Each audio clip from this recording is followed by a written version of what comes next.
रुको रुको, drift velocity अगर आपको आता है तो आप इन क्वेश्चन का आंसर दे करके जाओ। जब एक इलेक्ट्रॉन एक पॉजिटिव एंड से नेगेटिव एंड की तरफ ड्रिफ्ट करता है तो उसके पास वेलोसिटी कितनी होती है। सेकंड आंसर आप मुझे ये दे करके जाओ, ड्रिफ्ट वेलोसिटी जो है वो एक्सेलरेटेड मोशन है या फिर एक कांस्टेंट वेलोसिटी में मूव करता है। और अगर आपको इसका आंसर नहीं आता है तो आप ये पूरा वीडियो देखिए, मैं एट द एंड आपको इसका आंसर दूंगा। चलिए स्टार्ट करते हैं आज का lecture, that is a drift velocity. सबसे पहले हम ये समझते हैं ड्रिफ्ट वेलोसिटी होता क्या है। जब किसी भी कंडक्टर को रूम टेम्परेचर पे रखा रहता है, नॉर्मल रूम टेम्परेचर पे, हमारा नॉर्मल रूम टेम्परेचर जो होता है वो 27 डिग्री सेल्सियस होता है अप्रोक्सीमेट, जो कि 300 केल्विन होता है। जब हम किसी भी कंडक्टर को, ये हमारा कंडक्टर है, इसमें बहुत सारे इलेक्ट्रॉन्स हैं, जब हमने इसको रूम टेम्परेचर पे रखा तो रूम टेम्परेचर पे रखने की वजह से ये सारे इलेक्ट्रॉन्स क्या करते हैं, रैंडमली मोशन करते रहते हैं। जो ये इलेक्ट्रॉन जो रैंडमली मोशन करते रहते हैं, इन इलेक्ट्रॉन्स के पास जो मोशन होता है उसे हम कहते हैं थर्मल मोशन। कौन सा मोशन? Thermal motion. और जो इनके पास वेलोसिटी होती है उसे हम कहते हैं थर्मल वेलोसिटी। यहां तक कहानी क्लियर है बेटा? क्या कहते हैं इसे हम? Thermal velocity. ये जो थर्मल वेलोसिटी एक इलेक्ट्रॉन के पास होती है वो अप्रोक्सीमेट कितनी होती है? 10⁴ मीटर पर सेकेंड, यानी 10,000 मीटर पर सेकेंड से ये सारे इलेक्ट्रॉन्स क्या करते रहते हैं, रैंडमली मोशन करते रहते हैं। लेकिन एक कंडक्टर में कोई एक इलेक्ट्रॉन नहीं होते हैं, बहुत सारे इलेक्ट्रॉन्स होते हैं, करोड़ों इलेक्ट्रॉन्स होते हैं। तो इन करोड़ों इलेक्ट्रॉन्स की वजह से जब ये रैंडमली मोशन करते हैं तो हम ये मान लेते हैं कि अगर 1000 इलेक्ट्रॉन्स इधर से आ रहे हैं तो 1000 इलेक्ट्रॉन्स इधर से भी आ रहे हैं, अगर लाख इलेक्ट्रॉन्स इधर से आ रहे हैं तो लाख इलेक्ट्रॉन्स इधर से भी आ रहे हैं। जिस वजह से हम इन सारे एवरेज का, अगर हम इनके पास जो थर्मल वेलोसिटी है उनका हम एवरेज ले लेते हैं, एवरेज थर्मल वेलोसिटी, तो इन इलेक्ट्रॉन्स के पास जो एवरेज थर्मल वेलोसिटी होता है वो क्या होता है? 0 होता है। कितना होता है बेटा? 0 होता है। यहां तक की कहानी क्लियर है। अब हम आगे समझते हैं कि अब हमने क्या किया। सबसे पहला क्या बताया मैंने कि जब कोई भी कंडक्टर रूम टेम्परेचर पे रखा रहता है तो रूम टेम्परेचर जो कि अप्रोक्सीमेट 300 केल्विन होता है, उसकी वजह से उन सारे इलेक्ट्रॉन्स के पास एक रैंडमली मोशन करते रहते हैं। इसकी वजह से उनके पास एक वेलोसिटी होती है जिसे हम थर्मल वेलोसिटी कहते हैं। थर्मल वेलोसिटी का अगर हम एवरेज लेते हैं तो वो कितना होता है आपका? 0 होता है। अब मेरी बात सुनो, जब हम इन्हीं इलेक्ट्रॉन्स को, ये जो इलेक्ट्रॉन्स हैं, ये हमारे पास क्या है? बहुत सारे इलेक्ट्रॉन्स हैं। जब हम इन्हीं इलेक्ट्रॉन्स पे इलेक्ट्रिक फील्ड अप्लाई कर देते हैं, ये पॉजिटिव, ये पॉजिटिव, ये नेगेटिव, ये नेगेटिव, तो हमने क्या कर दिया, अब इन्हीं कंडक्टर के बीच में हमने इलेक्ट्रिक फील्ड अप्लाई कर दिया। जब हमने इलेक्ट्रिक फील्ड अप्लाई कर दिया तो सारे इलेक्ट्रॉन्स क्या करने लग जाते हैं, इधर की तरफ, पॉजिटिव की तरफ क्या करने लग जाते हैं? ड्रिफ्ट करने लग जाते हैं। एक्चुअल में ड्रिफ्ट का मतलब क्या होता है? खिसकने लग जाते हैं। तो इन सारे इलेक्ट्रॉन्स का जो एवरेज वेलोसिटी होता है उसे हम क्या कहते हैं? ड्रिफ्ट वेलोसिटी कहते हैं।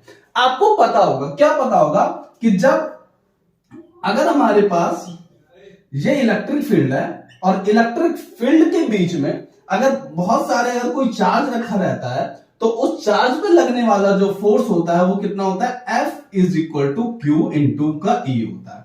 यहां तक की कहानी क्लियर है बेटा? अब हम इसका एक डेरिवेशन करते हैं कि ड्रिफ्ट वेलोसिटी और इलेक्ट्रिक फील्ड के बीच में क्या रिलेशन है। हर बार ये क्वेश्चंस पूछे जाते हैं एग्जाम में कि ड्रिफ्ट वेलोसिटी और इलेक्ट्रिक फील्ड में क्या रिलेशन है। और सेकंड क्वेश्चन जो पूछा जाता है वो ये पूछा जाता है करंट और ड्रिफ्ट वेलोसिटी में क्या रिलेशन है। चलिए अब हम इसको शुरू करते हैं।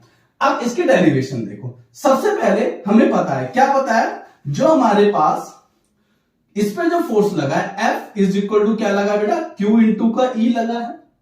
Q जो है वो चार्ज है, यहां पर जो चार्ज है वो क्या, कौन सा चार्ज है? इलेक्ट्रॉन चार्ज है। तो मैं क्या लिखूंगा? F = -E। इलेक्ट्रॉन पे जो चार्ज होता है वो -E होता है, इसी वजह से मैंने क्या लिखा यहां पर? -E लिखा। तो F = -E। फोर्स क्या होता है बेटा? मास इंटू एक्सेलरेशन होता है, तो ये हो जाएगा E। और ए की अगर मैं वैल्यू निकालूंगा तो ये होगा -E/m। ये चीज क्लियर है बेटा? तो हमने यहां से क्या निकाल लिया, एक्सेलरेशन निकाल लिया कि जब कोई भी इलेक्ट्रॉन इलेक्ट्रिक फील्ड के बीच में रखा जाता है तो उस पर एक्सेलरेशन कितना लगता है। अब हम आगे बढ़ते हैं। अब हम ये देखते हैं कि सबसे पहले रिलैक्सेशन टाइम क्या होता है, इस चीज को भी समझते हैं। यहां पर देखो, जब ये सारे इलेक्ट्रॉन्स क्या करते हैं, रैंडमली मोशन करते हैं, यहां से यहां तक ये मोशन किया, इसके बीच में ये फ्री रहे हैं, तो ये जो आपका टाइम पीरियड है यहां से लेकर के यहां तक जाने का, इसे हम कहते हैं रिलैक्सेशन टाइम। क्या कहते हैं बेटा, रिलैक्सेशन टाइम, जिसको हम किससे डिनोट करते हैं, टाउ से डिनोट करते हैं। यहां तक की कहानी क्लियर है। और ये जो पाथ होता है इसे हम कहते हैं फ्री पाथ, और इन सब का जो एवरेज होता है उसे हम कहते हैं मीन फ्री पाथ। अब मेरी बात सुनो ध्यान से। अब हमें यह पता चल गया कि इन इलेक्ट्रॉन्स के पास जो एक्सेलरेशन है वो इतना है। एक इलेक्ट्रॉन दूसरे इलेक्ट्रॉन में स्ट्राइक होने से पहले जो टाइम पीरियड लगता है उसे हम क्या कहते हैं, रिलैक्सेशन टाइम कहते हैं। अब हमें यह पता है कि इनके पास जो इनिशियल वेलोसिटी है वो किसकी वजह से है, वो टेम्परेचर की वजह से है। एक इलेक्ट्रॉन के पास जो इनिशियल वेलोसिटी है वो u1 है, दूसरे के पास कितनी है, u2 है, तीसरे के पास कितनी है, u3 है। इसी तरीके से n नंबर ऑफ इलेक्ट्रॉन्स है तो उनके पास वेलोसिटी कितनी आ गई, un आ गई। तो अब इनिशियल वेलोसिटी कितनी है बेटा, अगर मैं u की बात करूं तो initial velocity u1, u2, u3 इस तरीके से है।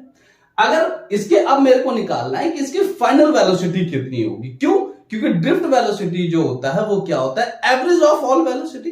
तो मेरे को इसका अगर मेरे को फाइनल वेलोसिटी निकालना है तो मेरे पास काइनेमेटिक इक्वेशन है। कौन सा काइनेमेटिक इक्वेशन है, v is equal to u plus at। ये आपने इक्वेशन पढ़ा होगा, काइनेमेटिक इक्वेशन। अब इसमें v अगर मैं पहले वाले इलेक्ट्रॉन का अगर मैं फाइनल वेलोसिटी निकालूं तो कैसे निकालूंगा, पहले वाले इलेक्ट्रॉन्स को मैंने मान लिया v1, उसके पास कितना होगा u1 प्लस a, और जो यहां पर टाइम है वो कितना हो जाएगा, τ1 हो जाएगा। अगर मेरे को दूसरे वाले इलेक्ट्रॉन का निकालना है तो कितना हो जाएगा, u2 प्लस a τ2 हो जाएगा। और अगर मेरे को तीसरे वाले इलेक्ट्रॉन का निकालना है तो कितना हो जाएगा, u3 प्लस a τ3 हो जाएगा। इसी तरीके से अगर मेरे को n का निकालना होगा तो कितना हो जाएगा, un प्लस a τn। यहां तक की कहानी क्लियर है। अब इन्हीं सारे अगर मेरे पास जो वेलोसिटी है उसका अगर मैं एवरेज निकाल देता हूं तो उसी को हम क्या बोलेंगे, ड्रिफ्ट वेलोसिटी बोलेंगे। चलो इसका एवरेज निकालते हैं। तो हम क्या निकाल रहे हैं, ड्रिफ्ट वेलोसिटी। ड्रिफ्ट वेलोसिटी को vd से डिनोट करते हैं। किससे डिनोट करते हैं, vd से।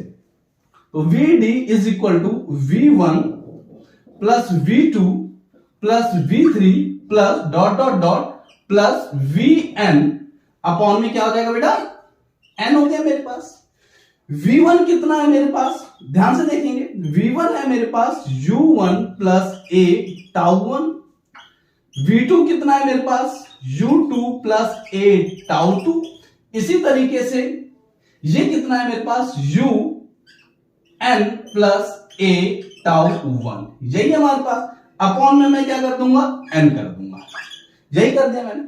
अब मेरी बात सुनो, अब मैं इसमें क्या कर रहा हूं, vd इज इक्वल टू मैं क्या करूंगा, u1 plus u2 plus dot dot dot un upon में n, और इधर से मैं क्या लूंगा, मेरे पास यहां से कॉमन आ गया a τ1 plus τ2 plus dot dot dot plus τn upon में क्या हो जाएगा, अपॉन में यहां पे आ जाएगा हमारा n। यहां तक की कॉन्सेप्ट क्लियर है। तो कॉन्सेप्ट क्लियर है तो अब हम आगे समझते हैं।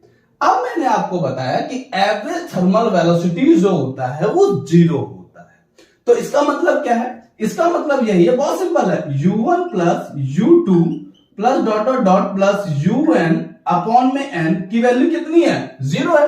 तो मैंने इनकी जगह क्या रख दिया, 0 रख दिया। क्या पुट कर दिया बेटा, 0। यहां पर क्या बचा, a, और ये जो τ1 plus τ2 plus dot dot dot जो τn अपॉन में n है, ये क्या है, ये हमारा एक मीन वैल्यू दी हुई है। तो ये मीन वैल्यू किसके बराबर है, ये मीन वैल्यू जो है हमारी बराबर है टाउ के बराबर है। किसके बराबर है बेटा, टाउ के बराबर है। अब हम क्या करेंगे, अब बहुत सिंपल है निकालना। अब मेरे पास a की जो वैल्यू है, यहां पर देखो a is equal to minus E upon में m, इसको हम यहां पर क्या कर देंगे, पुट कर देंगे और हमारा आंसर आ जाएगा। चलो पुट करते हैं, देखते हैं। तो VD is equal to a tau, VD is equal to a की वैल्यू मैंने निकाली है माइनस ई अपॉन में m इंटू का टाउ। तो हमारा ये क्या है बेटा, ड्रिफ्ट वेलोसिटी, ये क्या है मेरे पास, इलेक्ट्रिक फील्ड। तो it is the relation between drift velocity and electric field.